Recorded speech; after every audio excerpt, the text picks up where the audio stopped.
बिस्मिल्लाहिर्रहमानिर्रहीम। अस्सलाम वालेकुम। आज हम लेकर आए हैं निहारी मसाले की रेसिपी, जो कि घर में हम बनाएंगे, बहुत अच्छी बनती है। तो चलिए शुरू करते हैं। यहाँ हमें हरी इलायची चाहिए 8 से 10 अदद। यहाँ हमने 1 टीस्पून लौंग ली है, 4 अदद बड़ी इलायची। यहाँ हमने लिए बादियान के 4 फूल और 1 टेबल स्पून दालचीनी। इन मसालों को हमने ड्राई रोस्ट करना है। पहले हम इनको थोड़ा सा भून लेंगे, उसके बाद बाकी मसालों को शामिल करेंगे। यहाँ हल्का सा भून चुका है। अब इसमें हम दूसरे मसाले शामिल करेंगे। यहाँ पे हमने लिया है 3 टेबलस्पून सौंफ और 4 टेबलस्पून हमने साबुत धनिया लिया है, काली मिर्च 1 टेबलस्पून और ज़ीरा 1 टेबलस्पून। अब इनको हमने इसमें शामिल करके मज़ीद इसको भूनना है, बहुत ज़्यादा नहीं, बस इसको इतना कि इसमें हल्की सी खुशबू आने लगे। एक तो इससे सेल्फ लाइफ इसकी बढ़ जाती है, देर तक ये चलता है, इसकी खुशबू भी अच्छी हो जाती है। यहाँ हमने इसको भून लिया है हल्का सा 1 मिनट के लिए, और इसको प्लेट में निकाल के ठंडा कर लेंगे। ठंडा करने के बाद इन मसालों को हम ग्राइंड करेंगे, फिर उसके बाद हम इसके बकाया मसाला इनमें शामिल करेंगे। यहाँ ये ठंडा हो चुका है, इसको हम मिक्सी के जार में इसको पीस लेंगे पहले। और इसके अलावा इसमें हमें जो चाहिए वो है ये पीपली, जिसको हम ब्लैक पेपर। पीपली निहारी का बहुत ख़ास अहम जुज़ होता है। यहाँ काला ज़ीरा लिया है, तेज़ पत्ता लिया है जिसे बे लीफ भी बोलते हैं।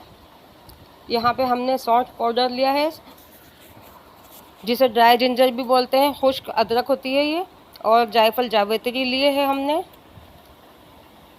अब इन तमाम मसालों को हमने मिक्सी जार में डाल के ग्राइंड करेंगे। और इसके अलावा चाहिए हमें सिट्रिक एसिड, जिसे हमें टाटली भी बोलते हैं। तो सबसे पहले हम इन मसालों को ग्राइंड कर लेते हैं। ये हमने ग्राइंड कर लिया है। अब इसके बाद हम साबुत मसाले जो हैं वो इसमें शामिल कर देंगे। काला ज़ीरा और पीपली को थोड़ा सा तोड़ लीजिएगा, क्योंकि ये सख्त होती है। और यहाँ पे हमारे पास जायफल का पीस है, जिसे थोड़ा सा तोड़ के डालना है, वरना ये पिसता नहीं है। जायफल जावित्री हमने इसमें शामिल कर दी है।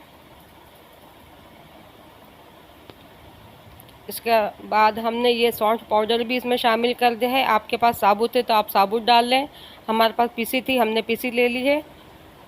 इन तमाम मसालों को हमने ग्राइंड कर लिया अच्छे से बारीक सा। इसके अलावा हमें चाहिए पीसी हुई लाल मिर्च 2 टेबलस्पून, 1 टीस्पून हल्दी। यहाँ पे हमने चाहिए काला नमक 1 टीस्पून, ये बे लीफ जिसे हमने मसल के इसमें दोबारा से मिक्सी जार में डालना है, और सफ़ेद नमक लिया है हमने 1 टेबलस्पून। अब इन मसालों को हमने मिक्सी के जार में डाल के पीस लेना है, ताकि सारे मसाले यकजान हो जाए हमारे। और इसको छलनी की मदद से हम छान लेंगे, ताकि जो हमारे पास पाउडर है वो आ जाए। बाकी का ये छानने के बाद इसमें मोटा मसाला है, इसको हम एक दफ़ा फिर ग्राइंड कर लेंगे, ताकि हमारा मसाला सारा पिस जाएगा, कोई ज़ाया नहीं होगा। ये हमारा मसाला बन के तैयार हो चुका है, निहारी मसाला। ये हम 6 महीने तक इसको एयर टाइट जार में रख सकते हैं, ये बिल्कुल भी ख़राब नहीं होता। और इसकी खुशबू बहुत प्यारी आ रही है। आप बना के ज़रूर देखिएगा, ट्राई कीजिएगा, मुझे बताइएगा। इजाज़त दीजिए, दुआओं में याद रखिए, चैनल को सब्सक्राइब कीजिए। अल्लाह हाफिज़।